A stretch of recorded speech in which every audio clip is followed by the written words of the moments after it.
Yes bank घोटाळ्याची चौकशी सुरू असताना आता सीबीआय कडून करण्यात आलेल्या तपासणीतील एक ऑडिट रिपोर्ट समोर आलेला आहे। कर्ज वाटपाच्या गंभीर त्रुटी समोर आलेल्या आहेत। सीबीआय कडून येस बँकेच्या जुन्या व्यवहारांची चौकशी करताना एका विशेष ऑडिट अहवालामध्ये तब्बल 500 कोटींच्या कर्ज व्यवहारामध्ये गंभीर त्रुटी आणि पैशाच्या संशयास्पद वापराचे संकेत समोर आलेत।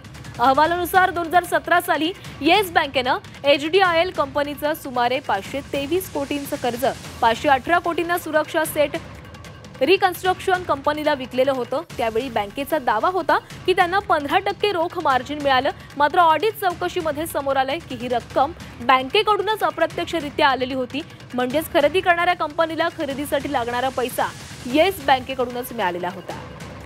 आणि या संदर्भात अधिक बोलत आमचे प्रतिनिधी महेश बागल आपल्यासोबत जोडले गेले आहेत। महेश, येस बँक घोटाळा प्रकरणामध्ये अनेक आरोप प्रत्यारोप झाले। आता सीबीआय कडून करण्यात आलेल्या चौकशीचा अहवाल समोर आलेला आहे आणि यामध्ये कर्ज वाटपामध्ये अनेक गंभीर त्रुटी समोर आलेल्या आहेत। संदर्भातल्या एका प्रकरणामध्ये सीबीआय कडून चौकशी केली जात होती आणि त्यांनी जे आरोपपत्र दाखल केलेले आहे त्यामध्ये जो ऑडिट रिपोर्ट करण्यात आलेला होता त्या ऑडिट रिपोर्टच्या माध्यमातून फंड राऊंड ट्रिपिंगचा संशय सीबीआयने व्यक्त केलेला आहे।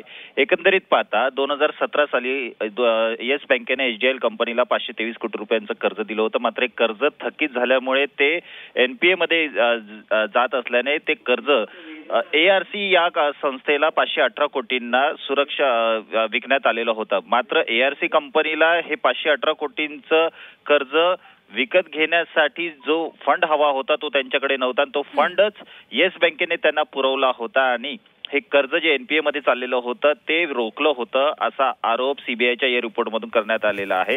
एकंदरीत पाहता येस बँकेमध्ये जो काही घोटाळा आतापर्यंत झाला होता त्याच्यामध्ये ईडीची चौकशी झालेली होती आणि त्यानंतर सीबीआयने पण आपली चौकशी सुरू केलेली होती आणि कशा प्रकारे येस बँकेचा घोटाळा हे बनावट कर्ज देऊन करण्यात आलेला होता हे आता समोर यायला लागलेलं आहे। नक्कीच धन्यवाद महेश, तुम्ही दिलेल्या सविस्तर माहितीसाठी।